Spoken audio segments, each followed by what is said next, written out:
કમ ઢીલો છે ઢીલો? ડોક્ટર પાસે ગયેલો કે છે કે કોલેસ્ટ્રોલ આવ્યું છે અને થોડું વજન ઘટાડવાનું છે. ખરી નાની નાની ઉંમરે તમને કોલેસ્ટ્રોલ આવી જાય છે? શું કરવાનું યાર કાકા, મેં તો કીધું, ડોક્ટરને પણ કીધું કે તમે કડવી દવા તો બિલકુલ ના લખી આપશો અને ઇન્જેક્શન તો હું બિલકુલ નહીં લઉં. તો શું કિલો જલેબી એવું લખી આપે? એવું નહીં, પણ યાર નહીં ફાવતું યાર. તું છે ને વજનની ચિંતા ના કરતો, આમે ખભા પર તો બીજા જ લઈ જશે ને. બે કેવી વાત કરો છો યાર? તમારું કેટલું છે વજન? તમારું કેટલું છે? મારું ચશ્મા સાથે 75 કિલો. હે? અને ચશ્મા વગર? એ ખબર નહીં, એ વંચાતું નહીં. બે યાર કેવા જવાબ આલો.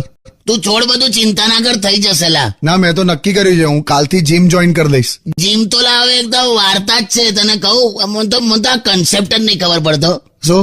મોટી મોટી ગાડીઓમાં જીમ જાય અને ત્યાં જઈને સાયકલ ચલાવે. હા, જો આવો હસતો રે, હારો લાગે.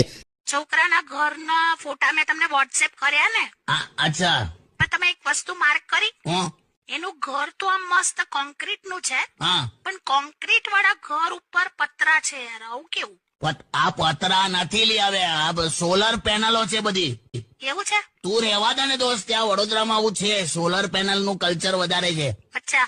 આ બધું તું આ પેલો ના પાડી દેશે આમ ભમ દઈને આપણને. ના ના ના, છોકરો સારો છે. હા, એટલે જ કહું છું. અને આ તારી ભત્રી રિંકીને સમજાવજે, શું? અહીંયા વડોદરામાં રાજકોટ જેવું નહીં, 1 થી 4 કે ઊંઘી નહીં જવાય, બધા જાગતા હોય છે. હા, એ તો મેં એને કીધું છે. હા, અને બહુ સ્લો છે રિંકી, દરેક કામમાં એટલું બધું સ્લો છે ને એનું. ભાઈ, એ તો એટલા માટે કારણ કે છે ને ઇન્સ્ટા પર જે રીલ બનાવે છે ને બધા સ્લો મોશનમાં બનાવે છે, તો એને એવી ટેવ પડી ગઈ છે. આવું કારણ આપીશ તું?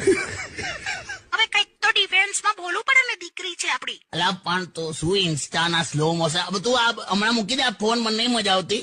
હું